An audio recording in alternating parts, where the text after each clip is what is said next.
최근에 지어지는 아파트들을 보게 되면 그 이름이 솔직히 참 어렵습니다. 예전에 사역하던 교회 주변에 있는 아파트들은 뭐 개나리 아파트, 진달래 아파트, 우성 아파트 이 정도 돼서 외우기가 참 쉬웠는데 요즘 일단 이름 자체가 이해가 참 어렵습니다. 뭐 레미안이니, 뭐 자이니, 이 편한 세상이니, 푸르지오니, 렉슬이니, 쉐르빌이니, 하이페리온이니 이름도 참 외우기 어렵습니다. 일단은 뜻이 뭔지를 모르니까 외우기가 참 어렵습니다. 전달도 어렵습니다. 그 혹자는 농담 삼아서 시부모님을 못 찾아오게 하려고 이름을 어렵게 짓는다는 말이 회자가 될 만큼 이름이 참 어렵습니다. 그런데 이름만 어려운 것이 아니라 이 아파트들을 보게 되면 예전과는 확연히 다르게 고층 빌딩입니다. 초고층 빌딩을 이루고 있습니다. 수십 층을 헤아리는 아파트들이 아주 즐비합니다. 제가 몇 년 전에 부산에 내려간 적이 있습니다. 오랜만에 갔더니 말 그대로 상전벽해란 말이 실감 날 만큼 많은 변화가 있었습니다. 예컨대 그 해운대에 갔더니 과거의 모습과는 많이 달라져 있었습니다. 어떤 분이 해운대 모습은 우리나라 같지 않다는 말씀을 하셨는데 그 말이 좀 이해가 될 만큼 온갖 정말 높은 빌딩들이 질비하게 있어서 마천루가 뭔지를 실감을 하게 되었습니다. 그런 큰 건물들, 위용에 있는 건물들을 보게 되면 일단 압도를 당하죠. 왜냐하면 말 그대로 눈이 휘둥그레진다는 말이 실감날 만큼 그 건물들 하나하나가 너무나 크고 위용에 차 있어서 우리 인간의 기술력과 우리 인간의 영광이 얼마나 큰 것인가를 실감하게 하는 부분이 아닐 수 없습니다. 대개 우리가 마음이 흔들리고 영향을 받는 것은 대부분은 눈의 문제일 때가 많습니다. 즉 우리가 보는 것으로 인해서 마음이 흔들리고 영향을 받게 되어 있습니다. 최초의 사람이었던 아담과 하와, 하나님께서 그들에게 하셨던 최초의 명령은 바로 선악을 알게 하는 나무, 즉 선악과를 따먹지 말라는 것이었습니다. 그런데 그들이 뱀의 유혹을 받아서, 물론 사탄의 미혹을 받아서 최초의 인간이 그 선악과를 응시하게 되었습니다. 쳐다보면 볼수록 마음이 달라집니다. 싱숭생숭해지게 됩니다. 그래서 점점 선악과를 묵상하다 보니까 처음에 마음이 달라지게 됩니다. 보암직도 하고 지혜롭게 할 만큼 탐스럽기까지 하다 보니까 결국에 그 선악과를 따먹는 일을 범하게 되었습니다. 그만큼 이 보는 시각이라고 하는 것이 얼마나 우리 인간에게 강렬한 것인가를 일러주고 있습니다. 우리가 백화점이나 마트에 가서 물건을 사지 않고 이렇게 둘러만 볼 때 우리가 원래 영어로 얘기하면 윈도우 쇼핑이지만 우리 말로는 뭐라고 하냐면 아이 쇼핑이라고 얘기를 하죠. 왜냐하면 눈요기 한다 그런 뜻 아니겠습니까? 눈으로만 지켜보고 살펴본다는 뜻을 지니고 있다는 건 그만큼 우리가 눈으로 본다는 게 얼마나 우리에게 강력한 자극이 되는 것인가를 알 수 있습니다. 제가 TV를 장만하고 난 다음에 했던 첫 번째 일이 뭐냐면 홈쇼핑에 있는 모든 채널을 다 잠금으로 바꿨습니다. 왜냐하면 저는 원래 이렇게 물건을 적극적으로 사는 편도 아니고요, 쇼핑을 그렇게 좋아하는 편도 아닌데 묘하게 이제 우연히 딱 홈쇼핑을 보다 보니까 이게 굉장히 마음이 이렇게 끌리는 겁니다. 방송을 하시는 분이 워낙 말씀을 잘 하시다 보니까 처음엔 전혀 그것이 필요하지도 않고 저에게 그렇게 원하는 물건도 아니었음에도 불구하고 그 물건을 사모하는 마음까지 이르게 되고요. 또 이제 말 그대로 제 행동이 구체화되어져서 전화기를 들고 08까지 누르는 제 행동을 보니까 이게 안 되겠다 싶어서 아예 그냥 모든 채널을 차단을 했습니다. 왜냐하면 사람이 본다는 건 그만큼 미혹을 받는 것이겠죠. 사실은 모든 종교에서는 명상의 기본적인 출발선상에서 있을 때 눈을 감게 하는 경우가 많습니다. 왜냐하면 우리도 묵상을 할 때 여러분 대부분 눈을 뜨고 묵상하는 건 쉽지 않은 거 아니겠습니까? 우리는 눈을 감고 묵상을 합니다. 물론 우리가 눈을 뜨고도 우리가 충분히 기도가 가능하지만 우리가 보통 깊은 기도의 세계로 들어가려면 일단 눈을 감아야 되죠. 우리가 눈을 감는다는 건 어떤 의미를 지니고 있는 것이겠습니까? 우리가 눈을 감는다는 건 말 그대로 외부의 세계와의 차단을 의미하는 것이겠죠. 내 내면의 소리, 내면의 음성, 나의 마음속에서 말씀하시는 하나님의 말씀 음성에 내가 보다 더 집중하기 위한 1차적인 과정이 바로 눈을 감는 거 아니겠습니까? 그만큼 우리 인간은 눈을 통해서 많은 것들이 미혹될 수 있고 우리가 그것에 영향을 받을 수밖에 없습니다. 예전 교회에서는 1년에 한 번 부활절이 지나고 나면 교육자 부부가 이렇게 수련회를 가게 됩니다. 한 번은 국내로 가고 또 한 번 이렇게 해외로 가게 됐는데 뭐 국내를 갈 때는 제주도도 가고 경주도 가서 잘 이렇게 쉬다 오는데 한 번은 저희가 이제 첫 해외 여행을 가게 되었습니다. 그때 장소가 어디냐면 중국이었습니다. 처음으로 제가 가는 중국이었거든요. 북경을 돌아보는 상황이었는데 문제는 뭐냐면 그 코스가 1박 2일이라는 겁니다. 1박 2일로 가거든요. 항상 처음에 잘 이해가 안 갔어요, 여러분. 1박 2일 동안에 북경을 가기 위해서 비자를 만들고 인천공항까지 간다는 것 자체가 잘 납득이 안 됐거든요. 근데 사실은 그 1박 2일 동안에 저희가 알차게 시간을 보냈는데 첫날에 주요한 코스는 뭐냐면 자금성을 보는 것이었습니다. 천안문을 지나서 자금성에 갔더니 와, 정말 그 크기가 압도적일 정도로 컸습니다. 그런데 이제 제 바람으로는 가능하면 좀 다른 것들을 많이 봤으면 좋겠다 싶었는데 목사님들이 얼마나 학습 지향적입니까? 이것저것 물어보고 확인하다 보니까 자금성 전체를 다 보게 된 겁니다. 저는 살짝 보고 갔으면 좋겠는데 자금성 전체를 다 보고 이렇게 한참을 지나고 난 다음에 나갔는데 문 밖으로 나가다 보니까 많은 분들이 이렇게 돈을 달라고 이렇게 달라는 분들이 굉장히 많았습니다. 저희 일행이 약 40명이었는데 놀라운 건 그 모녀가 있었습니다. 엄마와 딸이 있었는데 오직 저만 붙들고 이렇게 돈을 달라고 하는 것이었습니다. 40명 많은 분 중에 자꾸 저한테만 그러나 그때 제가 마침 돈도 없어가지고요 줄 수 있는 길도 없는데 계속적으로 저를 이렇게 제가 있어 보이나 그런 생각을 잠시 들긴 했지만 계속적으로 저에게 이렇게 하는데 정말 방법이 없었습니다. 한참을 보냈는데도 제 느낌으로 한 수백 미터를 함께 따라왔는데도요 이분들이 가지를 않는 겁니다. 하여튼 그 자금성을 그렇게 보고 난 다음에 그 다음 날은 저희가 그 유명한 만리장성에 가게 됐습니다. 다녀오신 분들은 아시겠지만 산 위에 성이 있습니다. 거대한 성입니다. 정말 간접적으로 들었던 것과는 상상과 다르게 엄청난 규모의 성이었습니다. 그 성을 원래 지을 때의 용도는 목적은 흉노족의 침입을 위한 방어적 목적이라고 우리가 알고 있지만 실제로 그곳에 가서 느낌은 조금 달랐습니다. 가이드분이 그렇게 얘기하셨습니다. 자금성을 보고 또 이 만리장성을 보고 난 다음에 사람들의 반응은 두 가지라고 얘기합니다. 하나는 와 크다. 또 한 가지는 왜 만들었을까? 그런 반응을 하신다고 합니다. 왜냐하면 너무 큰 겁니다. 말 그대로 만리장성은 인공위성에서도 볼 수 있을 만큼 거대한 축조물 아니겠습니까? 그 거대한 축조물과 건축물을 짓기 위해서 수많은 사람들이 생명을 이렇게 바치는 사건들을 우리가 생각해 보게 되면 그건 사실은 방어적인 목적이기보다는 한 사람, 황제의 위엄과 그의 힘을 과시하기 위한 수단이었다는 겁니다. 그것은 한 사람의 영광이 얼마나 극에 달했는지를 보여주는 가장 상징적인 매개체였다는 겁니다. 오늘 저와 여러분은 이 영광이라고 하는 주제로 말씀을 상고하려고 합니다. 우리가 보게 될 오늘 이 학개서 말씀은 원래는 하기야라고 하는 제목입니다. 하기라고 하는 말의 뜻은 잔치, 축제 이런 뜻입니다. 오늘 우리가 오후 찬양 예배 시간에 찬양 잔치가 있지 않습니까? 바로 그게 하기입니다. 그런데 원래 제목엔 야라고 하는 단어가 붙었을 것이라고 다 추정하고 있습니다. 그 야는 바로 뭐예요? 여호와이죠. 즉 이 하기야란 말은 뭐냐면 여호와의 잔치, 여호와의 축제라고 하는 이름의 뜻을 지니고 있습니다. 우리가 이스라엘 백성들이 바벨론 포로 이후에 돌아와서 활동했던 세 명의 대표적인 선지자가 있습니다. 그게 누구냐면 학개, 스가랴, 말라기. 이 세 명의 선지자가 있는데 바로 그 중에 한 명이 학개였습니다. 학개서의 배경은 뭐냐면 이스라엘 백성들이 그 바벨론 포로기에서 1차 귀환을 하게 됩니다. 그것이 BC 536년입니다.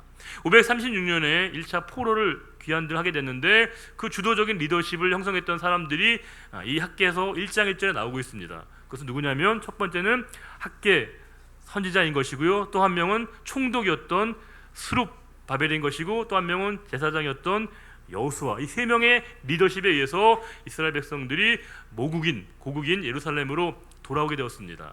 그들이 돌아와서 해야 될 첫 번째 행동은 뭐냐면 무너져 있었던 이 성전을 재건하는 일이었습니다. 그 솔로몬 성전이 회파되고 무너져 있어서 다시금 이 성전을 재건하고 수리하고 보수하는 것이 이스라엘 백성들에게 주어진 중요한 책임이었습니다. 직접적으로 그들이 그 일들에 참여하게 되어졌는데 상황이 결코 녹록하지 않습니다. 일단은 주변에 있는 많은 부족들과 민족들의 반발이 만만치 않습니다.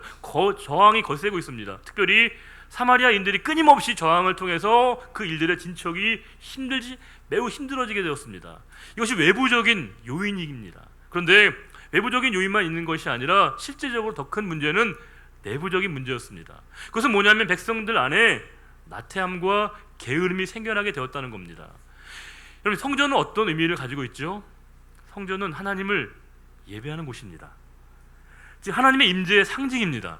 그들의 신앙의 본질입니다. 그럼에도 불구하고 이제는 그들은 오랜 포로 생활을 통해서 이 성전의 필요성을 그들이 그렇게 심각하게 인식을 하지 못했다는 겁니다. 우리가 흔히 하는 말처럼 모두의 문제는 아무도 책임지지 않는다는 말이 있지 않습니까? 이 성전이 회폐되어 있고 무너져 있었던 그 상황을 많은 사람들이 본인의 문제와 본인의 상황으로 받아들이지 않게 되고 이 성전 재건이 중단되게 됐습니다. 그래서 무려 16년 동안에 이 성전 재건이 멈춰지는 사건이 발생하게 되었습니다. 과연 그럼 그 과정 속에 이스라엘 백성들은 과연 무엇을 했는가? 그것이 바로 1장 3절과 4절입니다. 같이 한번 읽어보겠습니다.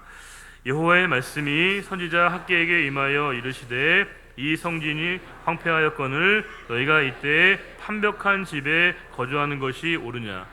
판벽한 집이라고 하는 것은 온전한 구조를 지니고 있는 집을 이야기합니다.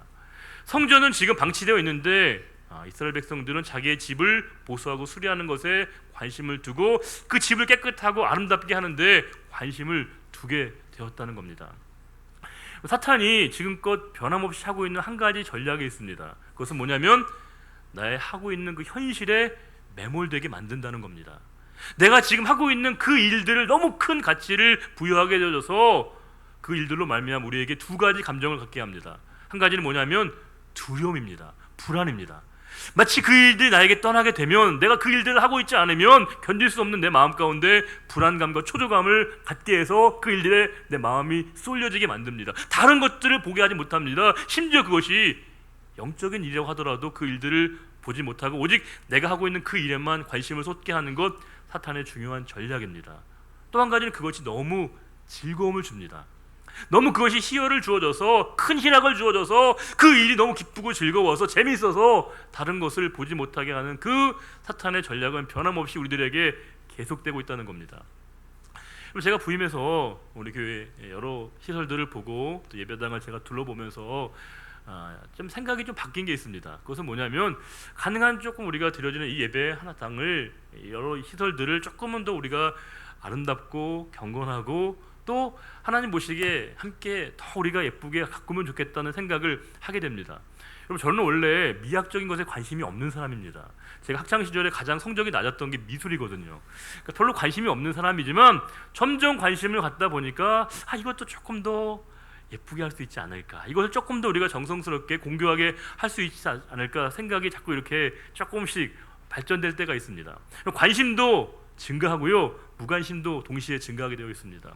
지금 이스라엘 백성들은 자기 일에 천착하는 바람에 정작 중요한 영적인 구심점이었던 성전이 방치되고 있다는 것에 대해서 그들이 관심을 두고 있지 않게 됐고, 그 상황을 1장 9절에 이렇게 얘기하고 있습니다. 너희가 많은 것을 바랐으나 도리어 적었고 너희가 그것을 집으로 가져갔으나 내가 풀어버렸느니라. 나 만군의 여호와가 말하노라. 이것이 무슨 까닭이냐? 내 집은 황폐하였으되 너희는 각각 자기의 집을 짓기 위하여 빨랐습니다. 이 황폐란 말은 히브리어로 하렙인데 철저하게 무너져 있고 방치된 상태를 이야기하고 있습니다. 하나님의 성전이 지금 무관심 속에 방치되고 있었다는 겁니다. 성전이 방치되어 있다라고 하는 것은 성전을 향한 그들의 마음을 말해주는 거 아니겠습니까? 그때 하나님의 뜻을 받든 학개가 선지자가 이스라엘 백성들에게 이렇게 이야기합니다. 1장 12절을 같이 한번 읽어보겠습니다. 스알디엘의 아들 스룹바벨과 여호사닥의 아들 대제사장 여호수아와 남은 모든 백성이 그들의 하나님 여호와의 목소리와 선지자 학개의 말을 들었으니 이는 그들의 하나님 여호와께서 그를 보내셨음이라. 백성이 다 여호와를 경외하매. 많은 사람들이 학개를 통한 하나님의 말씀을 들었다라고 되어 있습니다. 우리가 로마서 10장 17절을 보시게 되면 우리의 믿음은 들음에서 난다고 말씀하고 있습니다. 하지만 여러분, 우리가 무턱대고 많이 듣는다고 해서 우리의 믿음이 자라는 건 아니죠. 여기에 듣는다라고 얘기한다는 건 단순하게 물리적인 기능을 얘기하는 게 아닙니다. 오늘 이 듣는다라고 얘기할 때 본문의 의미는 사마의인데 이것은 뭐냐면 하나님 말씀 앞에 집중을 하는 겁니다. 하나님 말씀을 경청하는 것이고 청중하는 겁니다. 그래서 이 원문의 단어도 번역할 때 NIV 성경도 오베이로 번역을 하고 있습니다. 즉 그들은 하나님 말씀 앞에 순종하고 복종하기 위해서 들은 겁니다. 수없이 많은 말씀을 듣지만 행하지 않고 반응하지 않고 몸으로 실천함으로 삶으로 나타나지 않을 때 그것은 오히려 하나님 말씀을 듣지 못하는 모습이 된다는 겁니다. 그런데 지금 그들은 이 학계를 통한 하나님 말씀을 들었을 때 그들이 반응을 보이게 되어졌습니다. 14절입니다.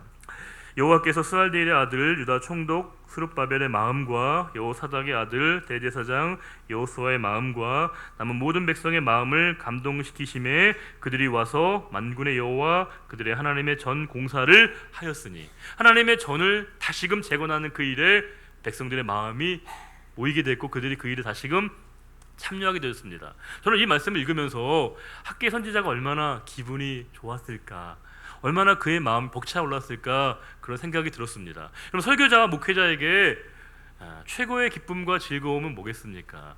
여러분, 목회자와 설교자가 받는 최고의 대접은 뭐겠습니까? 물론 좋은 선물이나 아주 정중한 식사도 너무 감사하지만 최고의 목회자와 설교자가 받는 최고의 대접은 뭐겠습니까?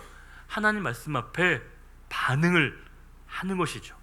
하나님 말씀을 들었을 때 그것이 나에게 향하시는 하나님의 말씀으로 받아들이면서 그 말씀 앞에 함께 마음과 뜻과 생각과 집중을 통해서 하나님 말씀 앞에 함께 우리가 동참하게 되어지는 것, 그것은 목회자가 누리는 최고의 기쁨과 희열이 아니겠습니까? 지금 이 학계는 지금 말씀을 전했을 때 백성들이 함께 그 일에 동참하게 되었고 무려 16년 동안 중단되었던 이 성전 재건이 다시 BC 520년에 시작이 되어졌습니다. 너무나 감격적인 일입니다. 그런데 뜻밖의 상황이 발생했습니다. 2장 3절입니다.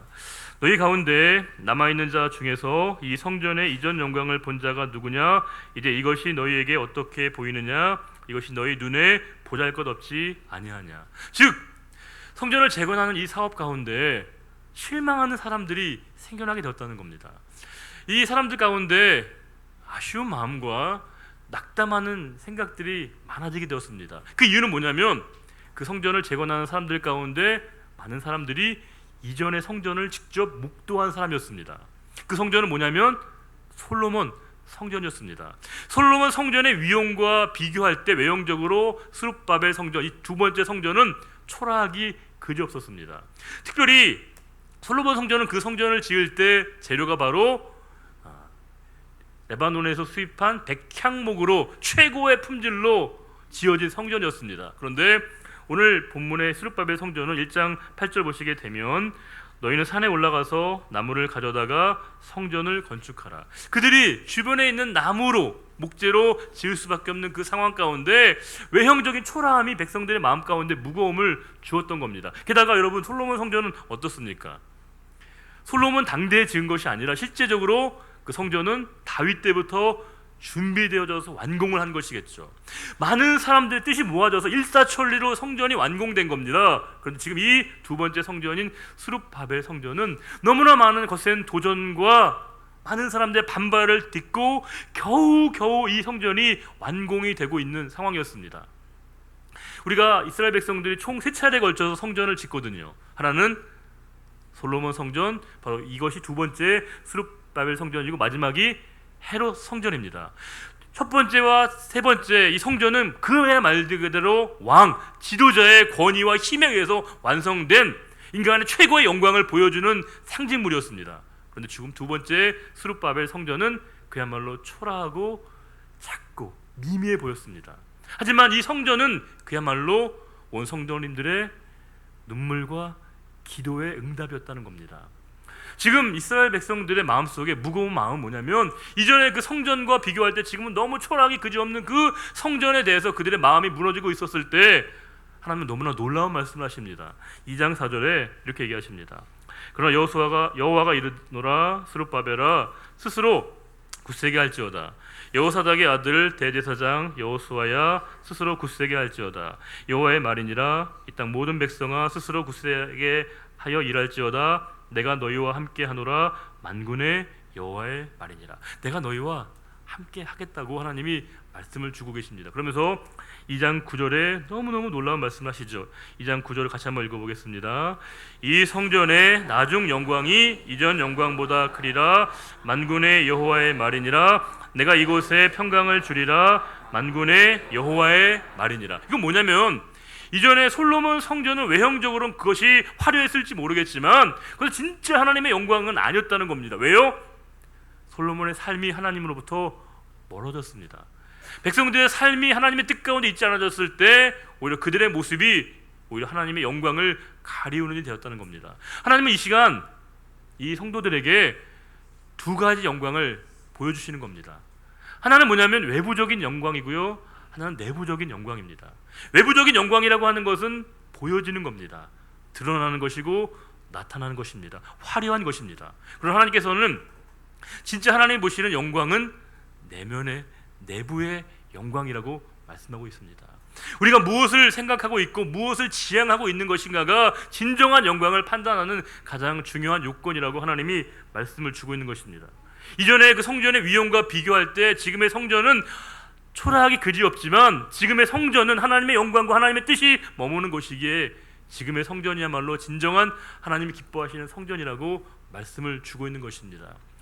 우리가 지금 늘 고민이 되는 건 어떤 교회와 어떤 성도가 하나님께 영광을 돌리고 하나님께 영광을 가리는지 우리가 늘 고민이 될 때가 있습니다. 우리가 교회의 규모와 크기, 우리가 하고 있는 그 일들이 하나님의 영광과 꼭 동일하게 연결되는 것은 아니라는 것이겠죠. 우리가 어떠한 모습으로 어떠한 형편이든지 우리가 하고 있는 그 일들이 과연 하나님께 영광인 것인지 아닌지는 시간이 흘러봐서 우리가 하나님 앞에 설 때 분명하고 확실하게 드러나게 된다는 겁니다. 그래서 우리는 늘 생각하게 되는 게 외적으로 드러나는 그 외형적인 영광도 중요한 것이지만 보다 더 하나님이 우리에게 중요하게 보시는 것은 내 내면이 무엇을 바라고 있고 우리가 무엇을 지향하고 있는 것인가를 하나님이 우리에게 보신다는 겁니다. 우리 교회는 지금 39년을 올해 맞이하고 있습니다. 내년에 역사적인 40년을 맞이하고 있습니다. 지난 시간들을 보면서 눈물겹게 교회를 위해서 수고하시고 애쓰시고 헌신하셨던 많은 분들의 이야기를 전해 듣게 됩니다. 그것은 바로 교회의 영광이고 교회의 감사한 제목입니다. 이제 우리가 우리에게 주신 하나님의 음성과 뜻을 발견할 때 우리는 앞으로의 시대를, 앞으로의 시간들을 향하신 하나님께서 우리에게 향하신 음성과 뜻을 듣는 시간이 바로 오늘 우리가 이 시간 예배를 드리는 이 자리가 되어야 되지 않을까, 그런 생각을 늘 해보고 있습니다. 뜻밖 또한 공교롭게도 지금 우리는 종교개혁 500주년을 맞이하고 있습니다. 500주년을 될 때 많은 곳에서 종교개혁 500주년을 기념하고 축하하는 행사들이 열려지고 있습니다. 그런데 안타깝게도 여러 곳에 들려지는 소식은 우리 마음을 무겁게 하는 일도 분명히 있다는 겁니다. 여러 교회 지도자분들의 처신이 우리 마음을 참 어렵게 할 때가 있고요. 또 여러 교회들의 갈등과 다툼의 얘기를 듣게 되면 많은 우리들 가운데 고민을 하게 될 때가 있고 또 정치적인 노골적인 색깔을 드러내는 것들을 볼 때마다 과연 우리에게 있어서의 진정한 우리의 태도가 무엇인가를 늘 생각해 보게 됩니다. 교회의 영광이라고 하는 것은 말 그대로 화려한 언변이나 수사적인 표현으로 나타나는 건 아니지 않습니까? 우리가 진정한 교회의 영광은 바로 우리에게 보여주신 예수 그리스도의 삶 가운데 나타나 있다는 겁니다. 예수 그리스도의 삶이라고 하는 것은 화려한 것과는 조금 거리가 멉니다. 그분은 남루한 행색을 띠고 이 땅에 오셨습니다. 그러나 그분의 삶을 통해서 하나님의 영광이 무엇인가를 우리들에게 생생하게 보여줬다고 하는 겁니다. 우리는 그리스도인 아닙니까? 우리가 그리스도인이라고 하는 것은 내 삶의 자리 가운데 우리 주님이 걸으셨던 그 십자가의 길을 나도 동일하게 걸을 것을 다짐하고 그 자리에 이 믿음의 고백이 함께 서 있는 것이 바로 저와 여러분들 우리 모두가 아니겠습니까? 우리가 그와 같은 상황 가운데 우리는 우리에게 향하신 하나님의 뜻하심을 발견하게 되면서 진정한 교회의 영광이 무엇인가를 다시금 우리 마음 가운데 새기게 된다는 겁니다. 이 교회의 영광을 생각하면서 함께 아름다운 교회를 위해서 함께 헌신하자는 말씀을 드리면 또 어떤 분들은 기쁘게 호응하시기도 하고 또 아멘으로 받아주시기도 하지만 또 어떤 분들은 난색을 표하시고 어려움을 얘기하시는 분도 계십니다. 왜냐하면 내가 지금은 예전만큼 할 여력이 안 된다는 것이겠죠. 예전엔 밤을 새워 기도하고 내가 정말 모든 곳에서 수고하고 복음을 전했지만 충성과 수고를 다했지만 목사님 내가 지금은 엄두가 안 난다고, 지금은 제가 할 여력이 안 된다고 얘기를 하실 때가 많죠. 제가 그런 얘기를 들을 때마다 여러분 드는 생각이 있습니다. 저는요 걷는 거를 되게 좋아합니다. 예전에 별로 안 좋아했는데 걷는 것에 대한 재미를 예전에 한번 빠진 적이 있거든요. 제가 예전에 역삼동에서 사역할 때가 있었는데 걷는 걸 좋아하다 보니까 한참 걷다가 보면 방배동이 나와요. 조금 더 걷다 보면 사당동이 나와요. 조금 더 걷다 보면 서울대 입구역이 나오고요. 약간 더 무리하니까 광명이 나오더라고요. 와, 여러분들 무리하게 그런 게 아니고요. 가다 보니까 그만큼 나왔어요. 전에 있던 교회에서는 이제 성수대교에서 이제 제가 이제 걷기를 시작하면 여러 다리를 거쳐가지고 쭉쭉 가면 묘하게도 앞에 가는 사람은 아무 상관도 없는데 저는 꼭 사명감을 갖고 저 사람을 따라잡아야 된다는 비장한 마음이 생겨가지고 막 속도를 내는 거죠. 굉장히 빨리 걷는 편이거든요. 그래서 그 사람을 따라잡으면 뭔가 마음의 쾌감을 느끼고 즐거움을 느끼고 하다 보면 걷다 보면 쉽게 여의도까지 갈 때가 있고요. 반대로 가면 분당까지도 이렇게 종종 가곤 했거든요. 그러니까 사실은 몇 시간을 걷고 나면 굉장히 마음에 뿌듯함이 있고 너무 그것이 즐거웠었는데 이제 우리 교회 부임해서 제가 조금 시간적인 여유가 많지는 않아서 한동안 못 걷다가 최근에 제가 다시 한번 양재천을 걷기를 시작했습니다.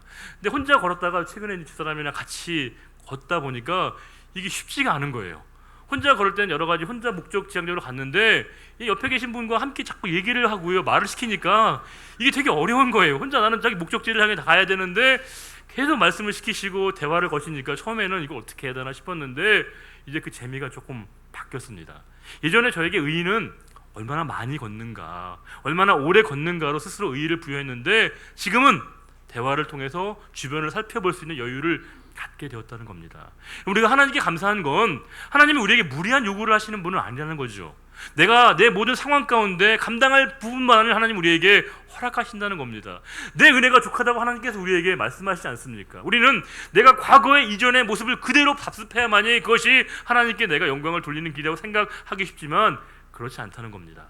나는 나의 삶에 주어진 그 본분을 최선을 다해 감당하게 되면서 나의 삶의 자리 가운데 하나님의 뜻을 이루어가는 나의 모든 고백이야말로 하나님 앞에 귀하게 영광을 돌리는 길로 쓰임받게 된다는 겁니다. 하나님은 그렇게 야박한 분이 아닙니다. 하나님은 우리가 드려지는 그 어떤 것이든지 내가 기쁨과 감사함으로 하나님께 영광을 돌리고자 할 때 하나님은 그 일들을 통해서 우리에게 영광을 받으신다라고 말씀을 하고 있는 것이겠죠. 선지자란 말은 그 말이 물이 펄펄펄 끓는 모습에서 나옵니다.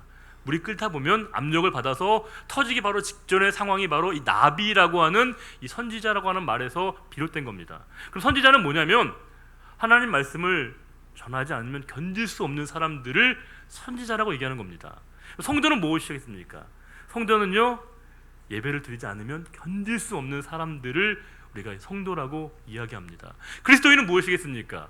그리스도인은 나의 삶의 중심 가운데 그리스도의 삶을 살지 않으면 견딜 수 없는 마음에 하나님의 인도하심을 경험하는 사람들이 바로 그리스도인 아니겠습니까? 하나님은 저와 여러분에게 이 자리에 부르셨고요. 제가 요즘에 늘 기도하는 것은 뭐냐면 우리 교회가 지금도 너무 좋고 너무너무 하나님께 귀하게 아름답게 쓰여지고 있지만 지금보다도 10년 뒤, 20년 뒤, 앞으로 40년 뒤가 더 귀하고 아름답게 쓰여지는 교회, 지금의 영광보다도 나중에 영광이 더 빛나는 교회가 되어지기를 바라는 기도의 제목을 하나님 앞에 드리고 있습니다.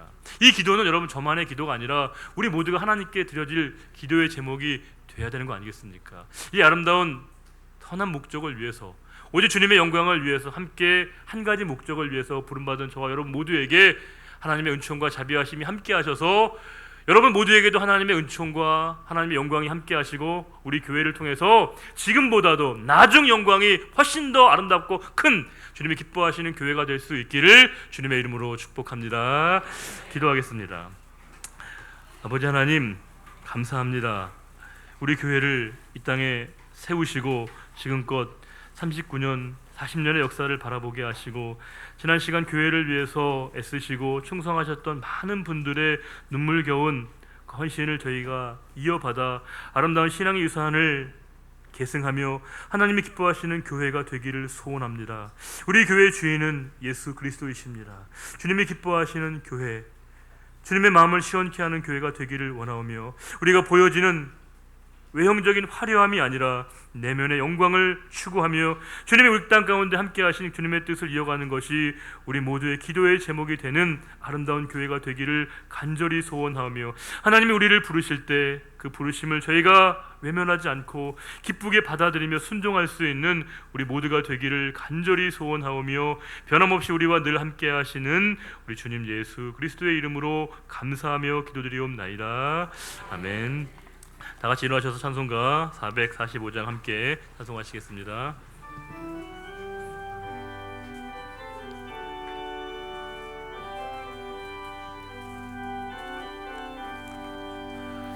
대산을 넘어 험곡에 가도 빛 가운데로 걸어가며 주께서 항상 지키시기로 약속한 말씀 변치 않네.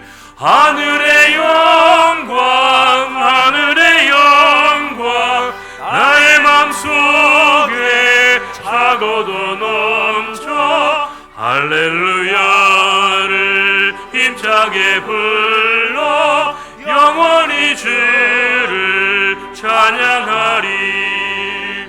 캄캄한 밤에 다닐지라도 주께서 나의 길 되시고 나에게 밝은 빛이 되시니 길 잃어버릴 염려 없네.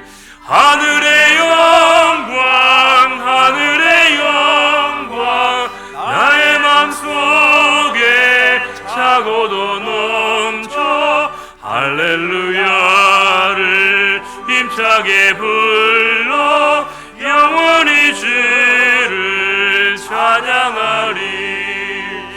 광명한 길이 마음에 받아 찬란한 천국 바라보고 할렐루야를 힘차게 불러 날마다 빛에 걸어가리.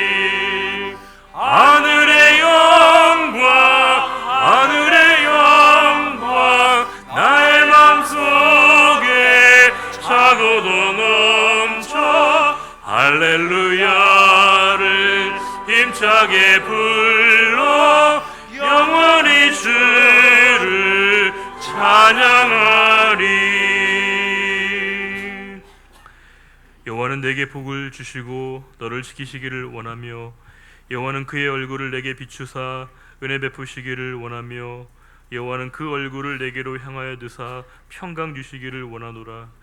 이제는 우리 주 예수 그리스도의 은혜와 하나님 아버지의 그 크신 사랑하심과 성령님의 인도 교통 충만케 하심이 우리의 삶의 자리 가운데 오직 그리스도의 십자가의 영광만을 드러내기로 다짐하는 우리 모든 믿음의 결단 위에 이제로부터 영원히 함께하여 주시기를 간절히 축원하옵나이다. 아멘.